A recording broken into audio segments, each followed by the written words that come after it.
नमस्कार दोस्तों, UP TET का जैसा कि आप लोग जानते हैं नोटिफिकेशन आ चुका है और हम एक क्वेश्चन बैंक लेके आए हैं जो अगले 10 साल के प्रीवियस ईयर जो क्वेश्चन हैं जो यूपी टेट में आए हैं उनको हम सॉल्व कराएंगे एक नए मेथड से, नए ट्रिक से, कैसे हम उसको कम से कम टाइम में सॉल्व कर सकते हैं। चलो हम देखते हैं अगले जो 10 साल की सीरीज में जो इस समय जो क्वेश्चन है 2022 का लाए हैं। कब का? 2022 का। तो हम 2022 लेके 2011 तक के जितने भी सॉल्व पेपर हैं, जितने भी क्वेश्चन है उसको मैथ वाले सॉल्व कराएंगे। अब देखो, जो पहला क्वेश्चन आया था 2022 यूपी टेट में, वो पूछा गया था इकाई अंक। एक गुणनफल दिया गया था, इसका इकाई अंक पूछ रहा था। तो हम इकाई अंक सॉल्व करने के बहुत सारे मेथड होते हैं, उसमें से हम देखो हम कैसे बताते हैं कितने आसानी सॉल्व कर सकते हो। इकाई अंक सबसे पहले देख लो क्या क्या है, ठीक है। इकाई अंक ध्यान से देखो तो इसका पूछा गया इकाई अंक, तो अगर हम 9 दूनी 18 हो गया, एक बार ये देखेंगे 8 छक 48 हो गया। फिर से इकाई अंक ही देखो, दोनों का 8 8 है तो 8 8 64 हो गया, ठीक। 64 में इकाई अंक क्या है? 4, तो इसका आंसर हो गया क्या? 4, ठीक। ये हो गया। अब हम सेकंड क्वेश्चन की बात करते हैं। सेकंड क्वेश्चन चलते हैं। दिया गया ट्रायंगल एबीसी, लिखा नहीं यहाँ क्या है, एक ट्रायंगल है एबीसी के मध्य बिंदु क्रमशः डीई क्या है? डीईएफ है, ठीक। तो ज्ञात कीजिए निम्न में से कौन सा कथन सत्य है।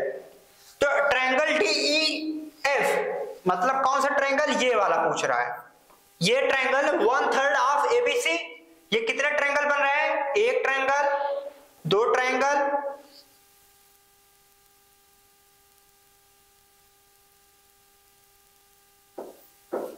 ये 3 ट्रायंगल, 4 ट्रायंगल। तो ये इसमें से कोई भी एक ट्रायंगल 1/4 होगा एबीसी का।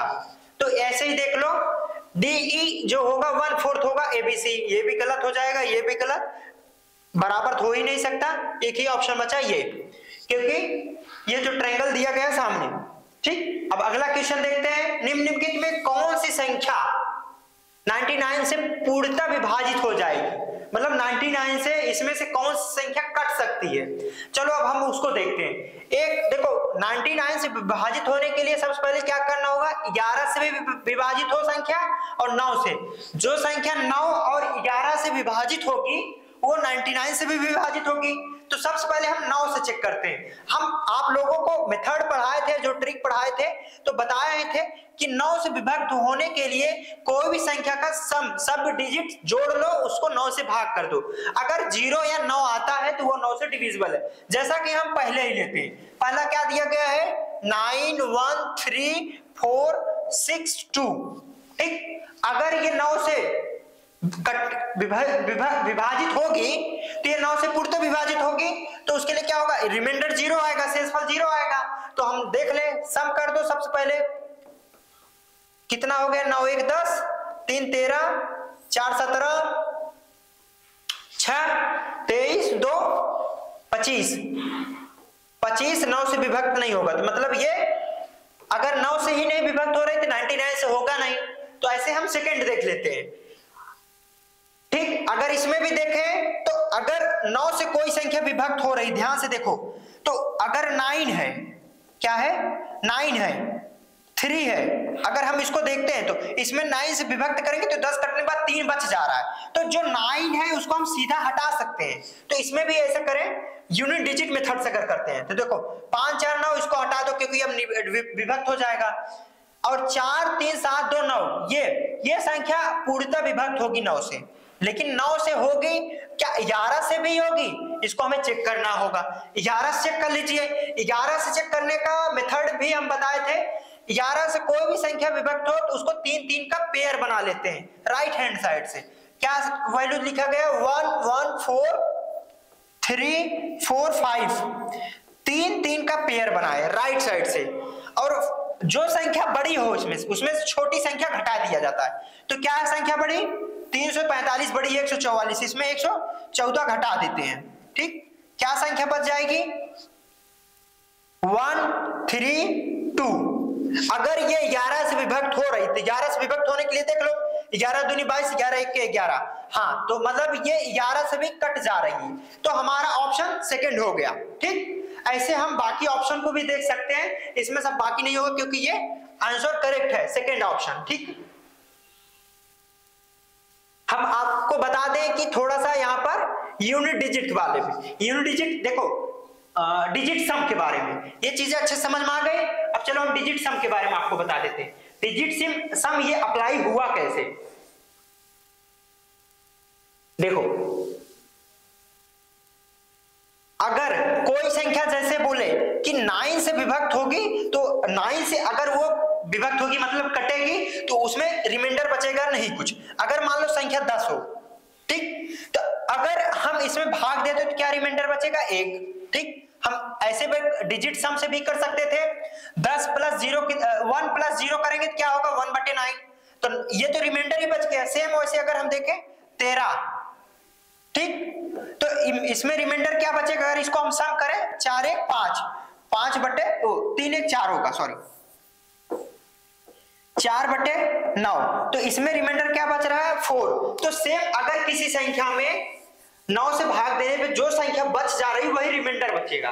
तो एक बार इसको ध्यान से देखो, चलो हम किसी इस वैल्यू को ले लेते हैं। देखो क्या करना है, इसमें जो 9 है उसको पहले हटा दो। जैसे देखो 7 और 2 9, तो इसमें रिमाइंडर कुछ नहीं बचेगा, खत्म हो गया। 4 और 5 कितना हो गया 9, तो ये भी रिमाइंडर नहीं बचा। 6 और 3 इसमें भी रिमाइंडर नहीं बना। तो ये जो संख्या है 9 से तो विभक्त होगी, लेकिन 11 से होगी कि नहीं होगी चेक कर लेते हैं। 11 से करने के लिए हमने क्या बोला, संख्या एक बार पहले अच्छे से लिख लो, 3 5 7 2 4 0 6 लिखा गया। हमने बताया कि दाहिने साइड से 3 3 का पेयर बनाना है, 3 का पेयर बनाए, फिर 3 का पेयर बनाए, जो बच गई तो अल्टरनेट को जोड़ दो, मतलब ये और ये संख्या जुड़ जाएगी, और फिर इसमें से जो संख्या बड़ी होगी उसमें से घटा दो। इसको इसमें से जोड़े कितना आया 409 हो गया। ठीक, और बड़ी संख्या क्या है 572, क्या है 572। तो बड़ी संख्या में छोटी घटाने के बाद क्या बच रहा है, देखो ध्यान से, 3 बचा, 6 बचे, 1 बचा। क्या ये 11 से भाग जा रहा है? अगर 11 से भाग नहीं जा रहा है इसमें, तो ये 11 से भाग नहीं जा रहा है, तो मतलब ये संख्या 99 से विभाजित नहीं होगी। तो ऐसे हम इसको अगर देखना है तो इसको भी देख लो। अब देखो सामने क्या लिखा गया, 9 से विभक्त होने के लिए सबसे पहले क्या होगा, यूनिट डिजिट का अप्लाई करो। यूनिट डिजिट में जो 9 के अलावा बच जा रहे हैं उसको जोड़ते जाओ, सब डिजिट जोड़े। अगर 9 देखें तो 9 हटा दे सीधा, 5 7 2 9 इसको भी हटा दो, 5 4 9 इसको भी हटा दो। ये भी संख्या 9 से विभक्त हो रही है, लेकिन क्या 11 से होगी कि नहीं होगी इसको चेक करना होगा। चलो हम इसको भी जोड़ चेक कर लेते हैं। क्या संख्या लिखा गया है 135,792। ध्यान से देखो, एक ही क्वेश्चन में जितने मेथड होते हैं हम वो बता देंगे, इसके पीछे का जो लॉजिक है वो सभी की चीजों को हम अच्छे से डिस्कस कर लेंगे। चलो ठीक है, देखते हैं। 3 3 का पेयर राइट साइड से बनाओगे, 3 का पेयर बन गया, ठीक, 3 3 का पेयर बन गया। इसमें से जो बड़ी होगी वो उसमें से छोटी घटा दो। ये संख्या छोटी है, ये संख्या बड़ी है, तो इसमें से ये घटा दो। ठीक, अब देखो 135 घटा दो, क्या बच रहा है 7 5 6। तो ये क्या संख्या कट रही है, ये 11 से नहीं कट रही है, तो संख्या 11 से नहीं कट रही है। ठीक, तो अब देखो मैंने 11 और 9 और 11 के फार्मूले बता दिए, तो उसके लिए हम चलो आपको डिविजिबिलिटी रूल जो होता है, विभक्त वाले नियम जो होते हैं हम वो बता देते हैं थोड़ा सा अच्छे से इसी वीडियो में, क्योंकि यहां पर सिर्फ हम क्वेश्चन को ही लेके नहीं बताएंगे, क्वेश्चन के पीछे का जो मेथड होता है, बाकी क्वेश्चन कैसे आ सकते हैं, डिविजिबिलिटी रूल, विभाजकता के नियम पर हम देख लेते हैं। देखो सबसे पहले हम अगर 2 की बात करें और 4 की बात करें और 8 की बात करें, तो अगर कोई संख्या 2 से भाग जा रही तो उसमें सिर्फ लास्ट डिजिट देखो। जैसे अगर ये संख्या है, इसमें सिर्फ लास्ट डिजिट देखो, अगर 2 से कट जा रहा तो ये पूरी संख्या 2 से विभक्त होगी। अब इस संख्या को देखो 2 से नहीं कट रहा, मतलब ये 2 से नहीं कटेगा। सेम अगर इसको देखो, ये भी कट रहा है, ये भी कट रहा है। ठीक, तो इसमें क्या देखना है, लास्ट डिजिट। ठीक है, अगर हम देखते हैं क्या, मान लो संख्या x y z लिखा है, तो सिर्फ इसको देखना है। ठीक, और 4 में क्या देखना है, x y जेड में से सिर्फ 2 अंक देखना, लास्ट के 2 अंक, लास्ट का 2 अंक देख लो, ये पूरा 4 से विभक्त हो रही है, ये 2 अंक देखो 4 0 6, ये नहीं 4 से विभक्त होगा, ये देखो ये भी पूरा विभक्त हो रही, तो मतलब 4 के लिए क्या देखना होगा, लास्ट 2 डिजिट देख लो, लास्ट 2 डिजिट देख के उसमें भाग कर दो, अगर वो संख्या कट जा रही है तो वो 4 से विभक्त होगा। अब 8 के लिए लास्ट 3 डिजिट देखना है, कौन सा, लास्ट 3 डिजिट, लास्ट के लिए ये देखो लास्ट 3 डिजिट, ठीक। अब 8 के लिए हम अच्छे से बता देते हैं, फिर से देखो 8 के लिए लास्ट 3, तो ये तो काफी टफ हो गया भाग देने के लिए, हम इसका भी एक ट्रिक बता देते हैं। अगर संख्या लास्ट में इवन है, मतलब ये संख्या 4 है, तो इस संख्या में +2 जोड़ दो बस, नहीं ठीक, ये 8 का हो गया। अब सेम हम 8 के बाद आपको बता रहे हैं, 8 का हो गया,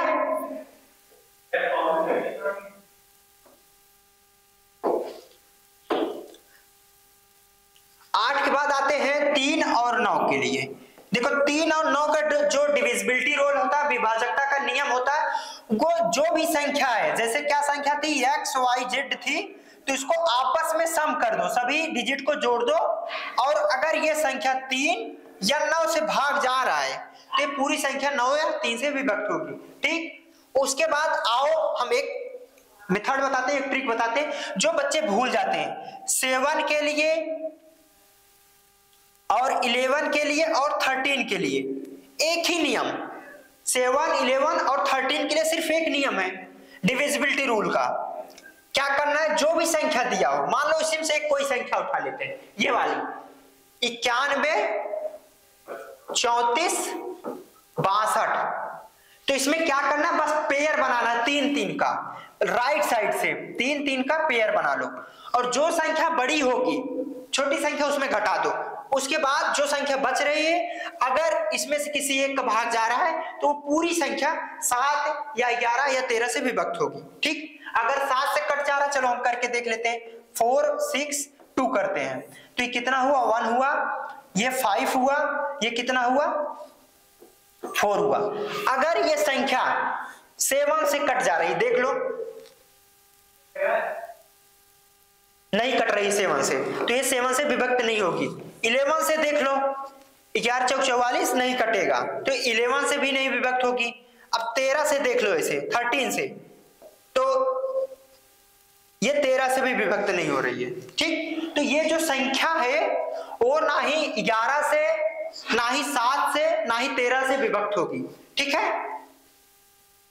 ऐसे ही देखो ये तीनों हो गए, अब बाकी जो संख्या बच जा रही है ये हो गया, अच्छे से समझ लिए। चलो अब आगे हम बताते हैं आप लोगों को।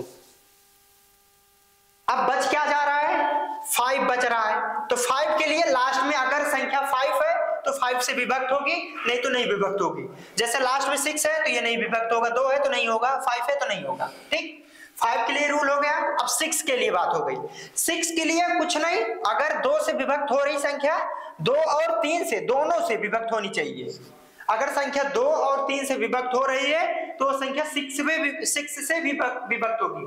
जैसे ये 99 का दिया गया था, अगर ये संख्या 11 और 9 दोनों से विभक्त होगी तभी वो संख्या 99 से होगी। अगर मान लो 9 से हो गया, 11 से नहीं हुआ, तो 99 से नहीं होगा, ठीक। चलो अब नेक्स्ट क्वेश्चन। इस क्वेश्चन से देखो हम लोग कितना पढ़ लिए, 2 की विभाजकता का नियम पढ़ लिए, 4 का पढ़ लिए, 8 का पढ़ लिए, 5 का, 6 का, मतलब लगभग 2 से लेके 11 तक के जितने होते 13 तक के सब हमने विभाजकता का नियम पढ़ लिया, ठीक। अब अगला क्वेश्चन देखते हैं। यदि किसी दिए गए आंकड़े का समांतर माध्य ए हो, ज्यामितीय माध्य जी हो और हरात्मक माध्य एच हो, तो इसमें से कौन सा ऑप्शन सही होगा। तो हम लोग एक फार्मूला जानते हैं, जी बराबर क्या होता है, √AH A/H, ठीक। यहां से देख सकते हैं, और वैसे ये एक फार्मूला होता है, रट लो, ये सिर्फ फार्मूला ही सीधा पूछ लिया गया। जो ए होता है हमेशा बड़ा या बराबर होता है जी के, और जी जो होता है हमेशा एच और जी के, एच और एच से बड़ा या बराबर होता है, ये फार्मूले होते हैं, ठीक। ए माने हो गया समांतर माध्य, जी माने हो गया जामती माध्य और एच माने होगा आत्मा माध्य। एक फार्मूला और देख सकते हो, एक रिलेशन ए और एच के बारे में। जो तीसरा होता है फार्मूला देख लो, ए जो होता है व्युत्क्रमानुपाती होता है एच का, ठीक। ए और एच का रिश्ता ये होता है। नेक्स्ट क्वेश्चन, यदि दो संख्याओं का अंतर तथा गुणनफल क्रमशः 5 और 36 है तो उनके व्युत्क्रमों का अंतर पूछ रहा है। देखो क्या बोला, पहले अंतर और गुणनफल पूछा है। तो अगर अंतर की बात करें तो क्या लिखा होगा, 1/x माइनस 1/y पूछ रहा है। तो इसको देख लो, क्या हुआ, एक्स वाई कॉमन हो गया और y माइनस एक्स हो गया। तो यही तो हो गया दो संख्याओं का अंतर और दो संख्याओं का गुणनफल। सीधा कर सकते हैं, 5 में से 36 होगा, सीधा देख लो। 5 में से 36 किसमें ऑप्शन है, ये सी ऑप्शन, मतलब थर्ड, ठीक। अब चलो अगला क्वेश्चन जो पूछा गया है, जो यूपी टेट पेपर होता है बहुत सिंपल होता है, वह बस वहां की दिक्कत प्रॉब्लम क्या होता है, बच्चों के पास टाइम कम होता है। उसके लिए आपको क्वेश्चन अच्छे से आना चाहिए, अच्छे से पढ़ो, अच्छे से समझो और उसके बाद जो फार्मूले हैं उसको अप्लाई करो, जो मेथड है, जो ट्रिक है उसको अप्लाई करो, ठीक। जैसे एक क्वेश्चन दिया गया है, किसी कमरे की चारों दीवारों का क्षेत्रफल 600 इतना है। एक कमरा है, उसके दीवारों का क्षेत्रफल के बारे में दिया गया है। एक कमरा है, ये कमरा है, ठीक। ठीक, ये कमरे के बारे में दिया गया। एक कमरा पहले बना लेते हैं, ठीक।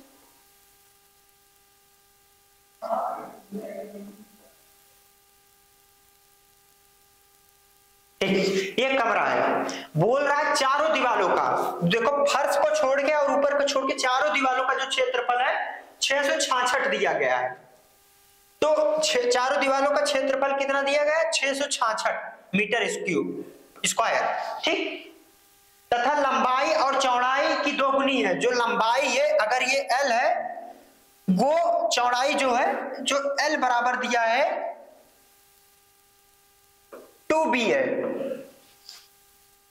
यदि कमरे की ऊंचाई भी दिया है, h बराबर क्या दिया गया है, 11 मीटर, ठीक। तो उसकी छत का क्षेत्रफल बताओ, तो छत का क्षेत्रफल बता रहा है। तो देखो, जो ये b हो गया और ये देखे तो क्या है, h इंटू बी, और ये क्या है, L इंटू एच। तो जो अगर चारों दीवारों का, जो एक दीवार की बात करें तो ये जो बाहर की दीवार है उसका क्षेत्रफल क्या होगा, L into H, L into H. कितनी दीवार ऐसी होगी, एक आगे होगी एक पीछे होगी, तो यहां पर 2 से गुणा करते हैं। कितनी दीवार है, 2 दीवार है। सेम ऐसे 2 दीवारें और होंगी, जो b इंटू एच होगी। कितनी दीवार है, 2 L एच इंटू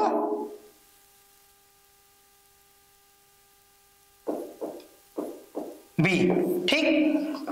ये किसके बराबर दिया है, 666 के बराबर दिया गया है। तो एक चीज यहां देखो, L बराबर क्या है, 2b, यहां पुट कर सकते हैं। L बराबर क्या है, 2b। तो यहां से अगर हम सॉल्व करते लिख सकते हैं 2 into 2b into h plus 2hb बराबर 66, ठीक। तो ये कितना हुआ, 4 4 2 6। इसके आगे हम यहां पर सॉल्व करते हैं, 6b into h equal to क्या हो गया, ये हम ये देखो यहां से बड़े आसानी से कट गया, 110 आ गया। और h की वैल्यू भी दिया गया क्या होता है, 11। तो यहां हो गया b इंटू 11 इंटू 110। तो 11 से ये कट गया, कितना आ गया, 10। तो b की वैल्यू क्या आ गई, 10 आ गई। तो अगर b की वैल्यू यहां पुट करते हैं तो h की वैल्यू, l की वैल्यू क्या है, 20, ठीक। अब छत का क्षेत्रफल पूछ रहा है, तो क्या है, l इंटू बी होगा। तो L इंटू बी कितना होगा, L इंटू बी कितना होगा, 20 गुणे 10, मतलब कितना हुआ, 200 मीटर स्क्वायर, ठीक। तो क्या हुआ, 200 मीटर स्क्वायर। इस क्वेश्चन को अच्छे से देख लो, ऐसे क्वेश्चन हर साल एक क्वेश्चन पेपर में आते ही आते हैं। अगला क्वेश्चन दिया गया है, यदि 10 का पावर 3x बराबर 125 हो तो 10 पावर माइनस 2x क्या होगा। तो इसको सॉल्व करते हैं। देखो क्या लिखा गया, 10 का पावर 3x बराबर क्या है 125 दिया गया। तो 125 क्या होगा,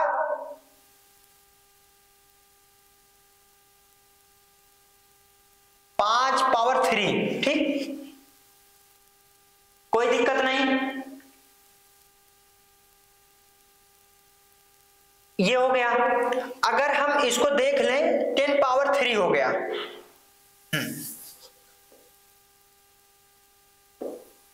3x है। तो अगर हम 3x में दोनों तरफ पावर में हम ऐसे, देखो नहीं समझ में आएगा नहीं तो देखो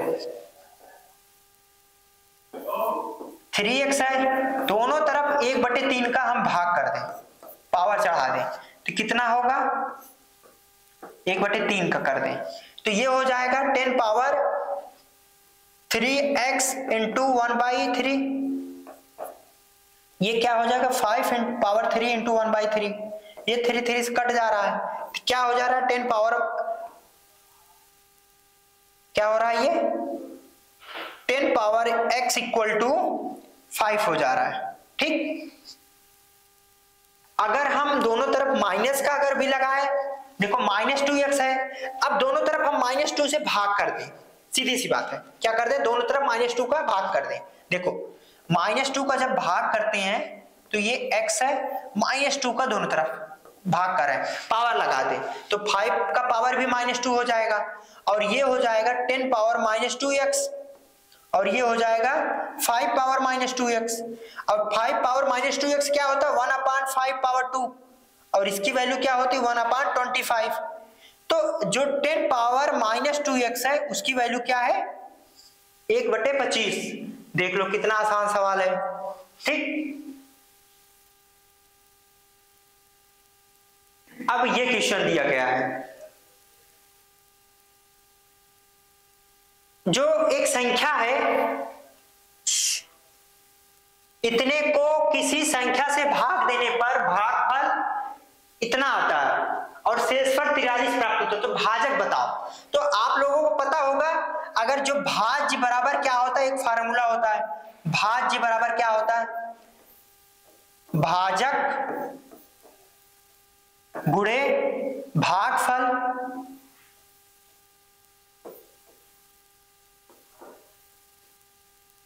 प्लस शेषफल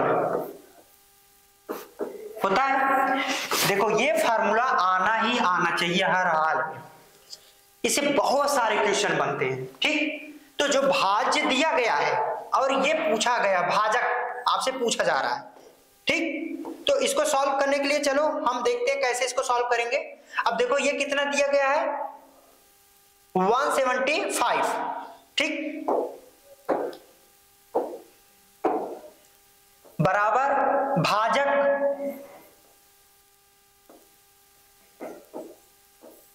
और भागफल कितना दिया गया 167, शेषफल कितना क्या दिया गया 43। इसको इस साइड लाते हैं और इससे डिवाइड कर देते हैं, कितना बचा 175 माइनस 43, एक ही साथ में इसको कर सकते हैं 167 हो गया। ठीक,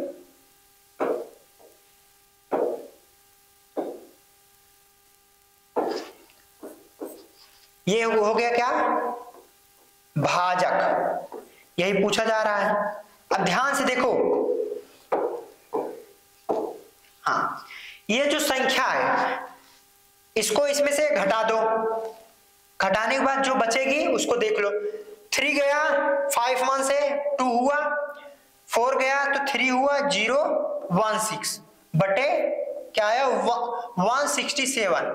करने के यहां से बहुत सारे मेथड हैं, आप किस मेथड से करेंगे ये आपके ऊपर है। देखो हम यहां पर डिजिट सम से चलते हैं तो बहुत आसानी सॉल्व कर सकते हैं। डिजिट सम में हमने क्या बोला, जो 9 तक जोड़ने के बाद हो रहे उसको हटा सकते हैं। देखो 6 3 9 हटा दो, कितना ऊपर बचा सिर्फ 3 बचा, नीचे देखो कितना बच रहा है 6 6 12 7 दूनी 14 बच रहा है, 14 मतलब 5 बच रहा है नीचे। तो ये हम इस तरफ इसको लिख सकते हैं, कितना बच रहा है, नीचे जोड़ने के बाद 5 बच जा रहा है, ऊपर जोड़ने के बाद क्या हो जा रहा है, 3 बच जा रहा है। तो अब नीचे क्या बना सकते हैं हम लोग, ऊपर से नीचे 2 से मल्टीप्लाई कर सकते हैं, ऊपर भी 2 से, ये हो गया कितना 10, इसका यूनिट डिजिट 1 हो गया, ऊपर जो बचा वही वैल्यू हो जाएगी। तो अगर डिजिट जोड़ने के बाद जो बचे 9 हटा सकते हैं, कितना बचा 6, आंसर हो सकता है इसमें नहीं हट सकता, 8 से 14 होता है, 14 मतलब 5 हो जाएगा, 6 5 11 मतलब 2 हो गया, 6 ये 13 हो गया मतलब 4 हो गया, सिर्फ आंसर इसी में 6 आ रहा है, तो मतलब ये ऑप्शन सही होगा। यहां से अच्छे से एक बार फिर से समझो, देखो डिजिट सम की मेथड से जो होगा, सबसे पहले क्या करते हैं, सभी डिजिट को ऐड कर लो, देख सकते हो कितना हुआ, 6 5 11 1 12 मतलब अगर 12 बटे कितना हो जा रहा है, 12 बटे इसको भी जोड़ लो, कितना हुआ 7 7 14 हो गया। अब इसको फिर से जोड़ोगे 3/5 आ गया। अब 5 से तो इसको भी हटाना होगा, नीचे तो नहीं होना चाहिए, इसको क्या करें, अगर हम 2 से डिवाइड कर दें, मल्टीप्लाई कर दें दोनों साइड, तो कितना हो गया, ऊपर हो गया 6, नीचे हो गया 10, इसका डिजिट सम करोगे तो कितना हो गया 6/1, और 1 से कोई मतलब नहीं, कितना बचा आंसर 6। इसमें भी जो डिजिट सम जिसका 6 होगा वही आंसर होगा, ठीक।